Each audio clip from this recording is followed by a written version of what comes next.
Kahlo record potential. In the hushed, electric atmosphere of the world's most exclusive auction houses, a battle is brewing. It's a battle not of armies, but of paddles, not for territory, but for a piece of a soul committed to canvas. And at the center of this impending storm is a single, relatively small painting pulsating with an intensity that defies its dimensions. We are talking about a self-portrait by Frida Kahlo, an artist whose life was as dramatic as her art, and this specific piece is now poised to do more than just sell. It's poised to make history. Forget what you know about art auctions. This isn't just another transaction. This is a cultural, seismic event. The art world is holding its breath as whispers turn into headlines, suggesting that this one work could shatter the all-time auction record for any work by a female artist, and potentially even rocket into the nine-figure territory, a stratosphere typically reserved for a handful of male titans like Picasso, Monet, and Warhol. To put this in perspective, the current record for a female artist is held by Georgia O'Keeffe's stunning Jimson Weed/White Flower No. 1, which sold for an impressive $44.4 million in 2014.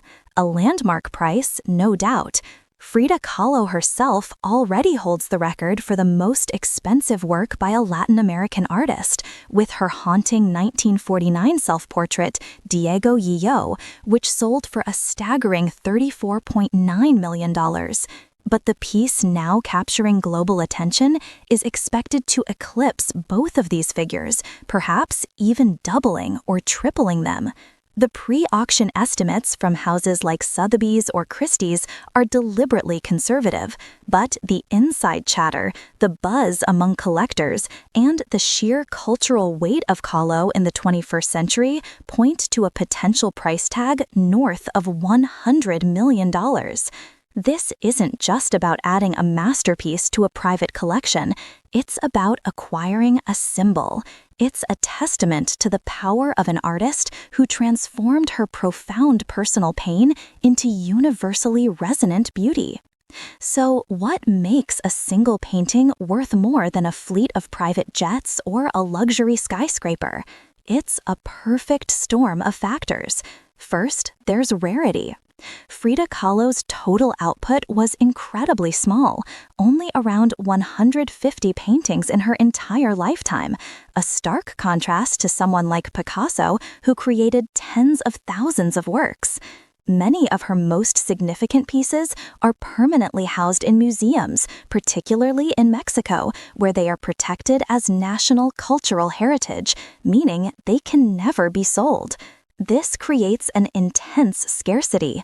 When a top-tier, deeply personal self-portrait from a key period of her life does emerge from a private collection, it's a once-in-a-generation event. Collectors know this may be their only chance. Then there's provenance, the painting's history of ownership. A work that has been held in a prestigious private collection for decades, away from the public eye, accrues a certain mystique. Its story becomes part of its value. Was it owned by a famous celebrity, a reclusive billionaire, or a fellow artist? Who did Frida give it to? Each step of its journey from her studio in the Casa Azul to the auction block in New York or London adds another layer to its narrative. And in the art market, narrative is currency. The story of this particular piece, its decades in the quiet seclusion of a private vault, only amplifies the hunger to possess it. This isn't just buying paint on canvas, it's buying a piece of history, a direct link to the artist's hand and heart. The global attention is unprecedented. Financial news outlets are covering it not as an art story, but as a major market event. Cultural critics are analyzing its implications. This media frenzy creates a feedback loop, driving interest and, consequently, value even higher. The auction room on sale night will be a theater of ambition, with billionaires from around the globe, either in person or on the phone, ready to engage in a psychological war of attrition, where the final number is as much about ego and status as it is about art appreciation.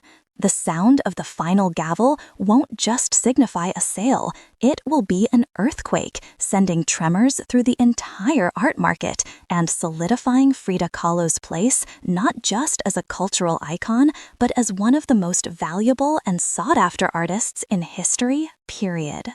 Kahlo's artistic legacy. But to truly understand a price tag that could rival the GDP of a small nation, we have to look beyond the auction block, beyond the hype and the headlines.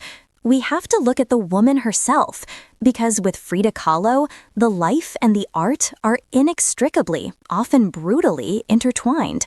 Her work commands such astronomical figures because she didn't just paint pictures. She painted her reality, and her reality was a crucible of suffering, passion, and indomitable will. To own a Kahlo is to own a fragment of one of the 20th century's most compelling life stories. It all begins with pain. At just 18 years old, a devastating bus accident changed her life forever. A steel handrail impaled her, shattering her spine, collarbone, ribs, and pelvis. Her leg and foot were crushed. She would endure more than 30 operations throughout her life, spending months, even years, trapped in plaster corsets and hospital beds. It was during her initial, agonizing recovery that she began to paint. Her mother fashioned a special easel for her, and her father gave her a box of paints. With a mirror placed above her bed, she found her first and most enduring subject, herself. This is the genesis of her power. Her self-portraits were not acts of vanity, they were acts of survival. They were a raw, unflinching diary of her physical and emotional agony. Look at a painting like The Broken Column from 1944. Here, she depicts herself naked from the waist up, her torso split open to reveal a crumbling stone column in place of her spine. Her body is pierced with nails, and tears stream down her stoic face. It's a visceral, almost unbearable depiction of her chronic pain, yet her gaze is direct, defiant, and unbroken. This is the Kahlo paradox. She exposes her vulnerability with a strength that is nothing short of heroic.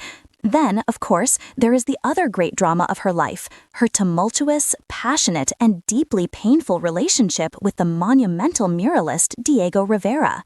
Their love story was a force of nature, two artistic giants bound by passion and torn apart by infidelity and ego. This emotional whirlwind became a central theme in her work. In The Two Fridas, painted after their divorce, she paints two identical versions of herself sitting side by side. One, the Frida loved by Diego, wears traditional Mexican dress, her heart whole and holding a small portrait of him. The other, the unloved Frida, wears a Victorian dress, her heart exposed and bleeding, a surgical clamp failing to stop the flow. An artery connects the two hearts, a literal lifeline of shared identity and pain. Her artistic style was as unique as her life. While the surrealists in Europe, like André Breton, tried to claim her as one of their own, she famously rejected the label, declaring, "I never painted dreams. I painted my own reality." Her work was a potent cocktail of influences: the vivid colors and symbolism of traditional Mexican folk art, the flattened perspective of colonial-era religious paintings, and a deeply personal iconography of monkeys, parrots, thorns, and blood. Her paintings are small, intimate, almost like jewels, drawing the viewer into her world with an intensity that large-scale canvases often lack. This intimacy is key to her market appeal. It feels personal, like a secret being shared. For decades after her death in 1954, she was largely seen as just Diego Rivera's wife. But in the 1980s, a wave of feminist art history and a new biography brought her out of his shadow, igniting a phenomenon that would come to be known as Frida Mania. Her face, with its iconic unibrow and intense gaze, became a global symbol of feminist strength, artistic integrity, and queer identity. She became an icon in fashion, film, and pop culture, a brand recognized by millions who may have never even seen one of her actual paintings. This cultural ubiquity is a double-edged sword, but in the cold calculus of the art market, it translates directly into value. The person buying her painting isn't just buying a work by a great artist. They are buying the ultimate symbol of resilience, a cultural touchstone whose relevance and power have only grown with time. That is why her legacy commands a price that can shatter records. Block 3. Female Artists Market. A record-breaking sale for a Frida Kahlo self-portrait is a monumental event for her legacy, but its shockwaves extend far beyond one artist. It acts as a powerful lever capable of shifting the very landscape of the global art market, particularly for women. To understand its impact, you first have to grasp the staggering systemic imbalance that has defined art history for centuries. For every Frida Kahlo or Georgia O'Keeffe who breaks through, there are thousands of brilliant female artists who have been historically ignored, undervalued, and written out of the canon. This isn't just an academic observation, it's reflected in cold, hard numbers. Look at the top of the market. The most expensive painting ever sold is Leonardo da Vinci's Salvator Mundi at $450 million. Dozens of male artists, from Picasso to Bacon to Rothko, have works that have sold for over $100 million. Yet, not a single work by a woman has officially crossed that 9-figure threshold at auction. The historical price disparity is not a gap, it's a chasm. The reasons for this are deeply rooted in history. For centuries, women were barred from formal artistic training in the academies. They were denied access to life drawing classes, a fundamental building block of high art, and were often pushed towards lesser genres like still life and portraiture. They lacked the systems of patronage and gallery representation that their male counterparts enjoyed. Their work was often dismissed as domestic, decorative, or derivative. This historical bias created a self-fulfilling prophecy. Because their work wasn't seen as important, it wasn't collected by major institutions, wasn't included in seminal exhibitions, and therefore wasn't valued highly in the market. This is the context into which a potential $100 million Kahlo sale explodes. Such an event is more than just a new record, it's a market correction. It serves as an undeniable declaration that the work of a female artist can command a price at the absolute apex of the market, on par with the established male masters.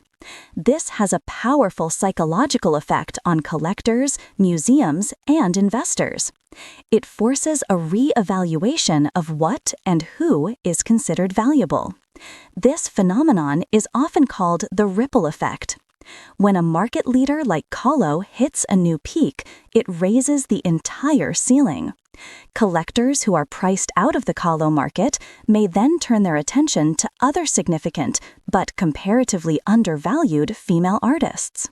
Suddenly, works by surrealist Leonora Carrington, abstract expressionist Joan Mitchell, or the great Artemisia Gentileschi are seen in a new light. Their prices begin to climb as the market seeks the next Kahlo. We've seen this before. When Willem de Kooning's work soared in value, it helped lift the entire abstract expressionist movement, including artists like Lee Krasner and Helen Frankenthaler. A Kahlo record could do the same for a whole new generation of overlooked female modernists and contemporaries. Moreover, major institutional players, the museums and galleries, take notice. A record-breaking sale is a major news story that generates immense public interest. Museums respond to this by staging more exhibitions dedicated to female artists, which in turn fuels more scholarship and critical attention. This institutional validation is crucial. It solidifies an artist's place in history, ensuring their legacy is not just dependent on the whims of the market.